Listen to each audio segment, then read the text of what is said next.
Halo semuanya, kami dari kelompok 5 ingin mempresentasikan tugas fisiologi yang berjudul Fisiologi Cairan dan Elektrolit. Sebelumnya, perkenalkan saya Diliana Damayanti dan dua teman saya yang bernama Yeski Huta Barat dan Yosefi Silaban. Oleh sebab itu, perkenalkan kami untuk mempresentasikan hasil diskusi kami. Fisiologi cairan dan elektrolit. Cairan tubuh terdiri dari 3 bagian, yaitu intrasel atau CIS, dan ekstrasel atau plasma darah, dan interstisial. Untuk memahami, cairan intrasel berada di dalam sel, dan ekstrasel berada di luar sel. Cairan ekstrasel atau CES dibagi dua, yaitu cairan intravaskular berada dalam pembuluh darah, dan cairan interstisial berada di luar sel dan di luar pembuluh darah.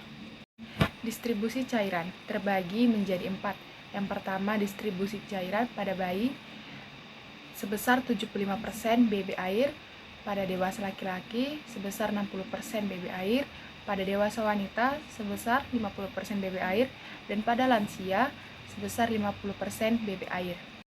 Proses perpindahan cairan tubuh dapat terjadi dalam beberapa bagian, yaitu yang pertama difusi, yang kedua osmosi, yang ketiga transfer aktif, yang keempat tekanan hidrostatik, yang kelima filtrasi, dan yang keenam tekanan osmotik koloid. Cairan tubuh memiliki beberapa fungsi. Yang pertama, memberi bentuk pada tubuh. Yang kedua, berperan dalam pengaturan suhu tubuh. Yang ketiga, berperan dalam berbagai fungsi pelumas. Yang keempat, sebagai bantalan. Yang kelima, sebagai pelarut dan transportasi sebagai unsur nutrisi dan elektrolit. Yang keenam, media untuk terjadinya berbagai reaksi kimia dalam tubuh. Dan yang terakhir, untuk performa kerja fisik. Elektrolit pada tubuh. Elektrolit pada tubuh bisa terlarut dalam air atau dalam larutan lain. Elektrolit memiliki fungsi fisiologis yang khusus di dalam tubuh, seperti misalnya dalam proses kerja neuromuskuler. Elektrolit bermuatan listrik positif atau kation, biasanya berupa unsur logam, dan bermuatan negatif atau anion, merupakan unsur non-logam. Beberapa kation utama dalam tubuh adalah natrium atau Na+, kalium atau potasium K+, kalsium Ca2+, magnesium Mg2+. Sedangkan anion utama dalam tubuh adalah klorida atau Cl-, bikarbonat HCO3-, fosfat H4O4-, komposisi, dan yang terakhir fosfat HPO4-. Perpindahan cairan dan elektrolit pada tubuh. Yang pertama, perpindahan cairan dan elektrolit tubuh terjadi dalam 3 fase, yaitu fase pertama, plasma darah pindah dari seluruh tubuh ke dalam sistem sirkulasi, dan nutrisi dan oksigen diambil dari paru-paru dan traktus gastrointestinal. Fase kedua, cairan interstisial dengan komponennya pindah dari darah kapiler dan sel. Fase ketiga, cairan dan substansi yang ada di dalamnya berpindah dari cairan interstisial masuk ke dalam sel. Pembuluh darah kapiler dan membran sel yang merupakan membran semipermeabel mampu memfilter tidak semua substansi dan komponen dalam cairan tubuh ikut berpindah. Faktor-faktor yang berpengaruh pada keseimbangan cairan dan elektrolit terdiri dari yang pertama umur, yang kedua iklim, yang ketiga pola diet, yang keempat stres, yang kelima kondisi sakit, yang keenam tindakan medis, yang ketujuh pengobatan, yang kedelapan pembedahan.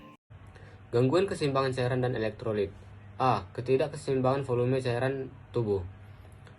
Defisit volume ISV adalah berkurangnya cairan isotonik plasma atau serta hilangnya ion Na dan air yang relatif seimbang, itu disebut dehidrasi.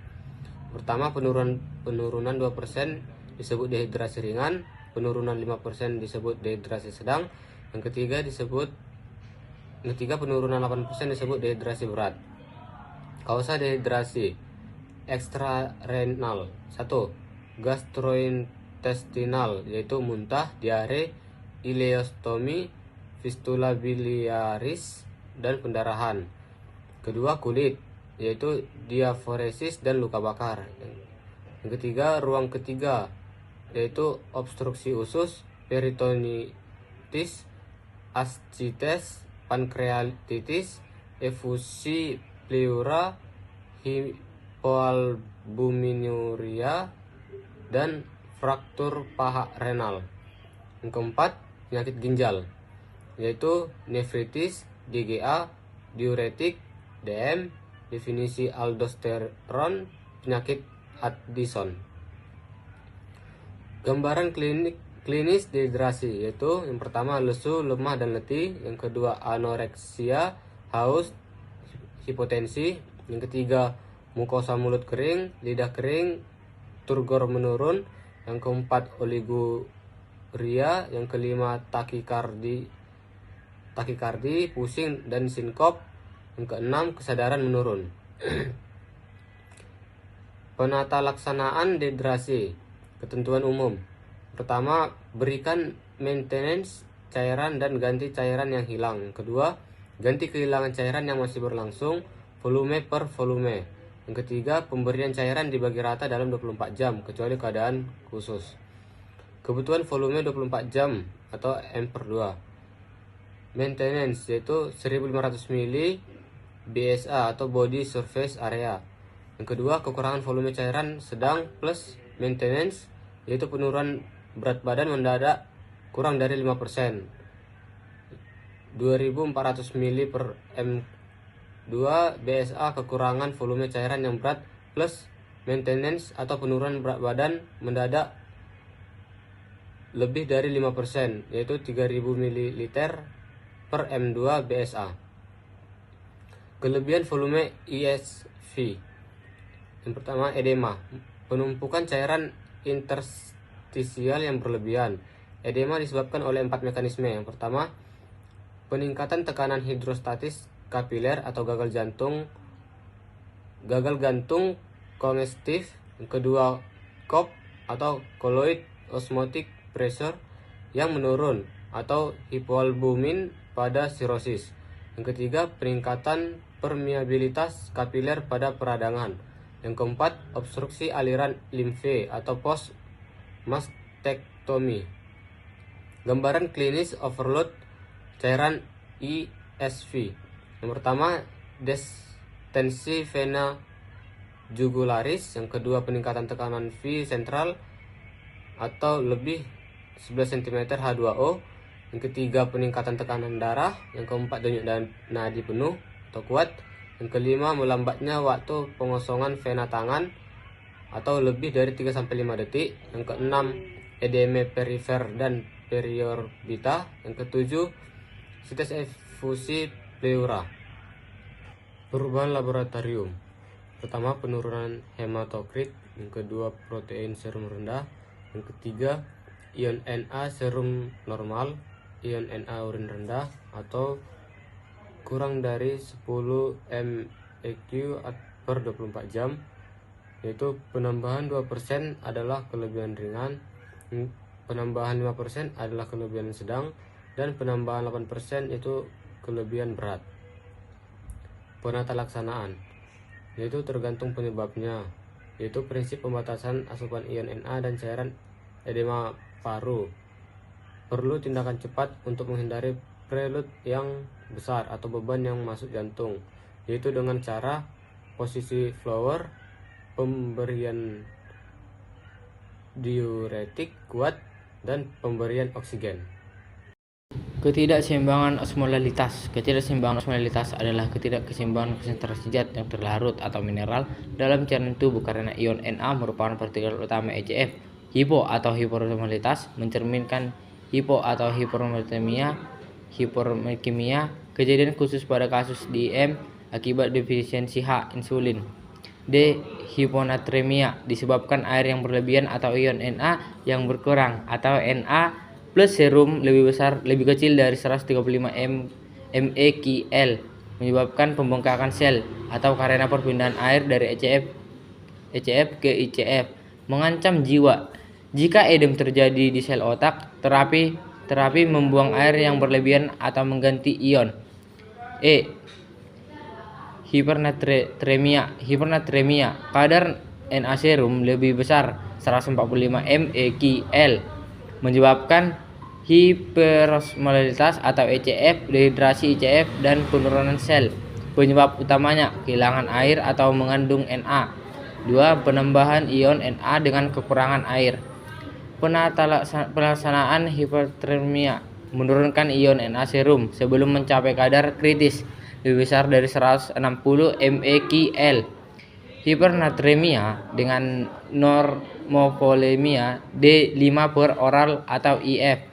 Hipertermia dengan hiperlevik D5 dan diuretik. Diabetes insipidus, desmopressin. Hipokalemia atau kadar ion K serum lebih kecil 3,5 mEqL atau K ion utama ICF. Hipoklemia berkaitan dengan alkalosis karena alkalosis menyebabkan ion K berpindah dari ECF ke ICF. Etiologi asupan K, kehilangan K lewat saluran cerna, ginjal, luka bakar. Efek hipoklemia perlu diingat, diuretik digitalis hipoklemia merupakan kombinasi yang mematikan karena diuretik hipoklemia meningkatkan efek digitalitas, disritma jantung atau mati. Pelaksanaan hipoglikemia, prinsip memulihkan ke normalemia, hipoglikemia, peningkatan asupan ion K per oral atau I4 tidak boleh lebih besar dari 20 mEqL.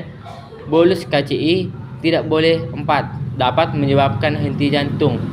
G. Hiperkalemia peningkatan kadar ion K serum lebih besar dari 5,5 mEqL. Hiperkalemia keadaan darurat medis yang perlu segera dikenali dan ditangani untuk menghindari disritmia dan henti jantung. Etiologi hiperkalemia, pengambilan darah vena yang buruk, baru lisis sel darah, baru ion K keluar sel. Ekskresi tidak memadai. 1. GGA dan GGK. 2. Insufisiensi adrenal. 3. Hipoaldosteronisme. 4. Penyakit Addison. 5. Diuretik hemat kalium atau spironolakton. Berpindahnya ion K ke ICF ke ECF. 1. Acidosis metabolik pada gagal ginjal. 2. Kerusakan jaringan atau luka bakar luas, cedera remuk berat, atau pendarahan internal. Asupan yang berlebihan. 1. Pemberian cepat laruran infus 4 yang mengandung ion K. 2. Pemberian cepat transfusi darah yang disimpan. 3. Makan pengganti garam pada pasien gagal ginjal. 4. Gambaran klinis hiperkalemia. Neuromuskuler. 1. Kelemahan otot, paralisis flasid pada tungkai bawah lalu ke badan dan lengan. 2. Parestesia wajah, lidah, kaki dan tangan, saluran cerna. 3. Mual, diare, kolisis usus ginjal. 4. Oliguria, anuria. Pelaksanaan hiperkalemia pada ion K sangat tinggi atau 7-8 mEqL atau pada perubahan EKG sangat mencolok menunjukkan adanya ancaman henti jantung atau ion K harus diturunkan dalam waktu 5 menit. 2. 10 ml kalsium glukonat 10%. 4. Secara perlahan dengan pemantauan EKG. 3. 500 ml glukosa 10% dengan insulin dalam waktu 30 menit. Kesimpulan, cairan tubuh terdiri dari 3 bagian, yaitu intrasel atau CIS dan ekstrasel atau plasma darah dan interstisial. Untuk memahami cairan intrasel berada di dalam sel dan ekstrasel berada di dalam sel, cairan ekstrasel atau CS dibagi 2, yaitu cairan intraokuler berada di dalam pembuluh darah dan cairan interstisial berada di luar sel dan di luar pembuluh darah.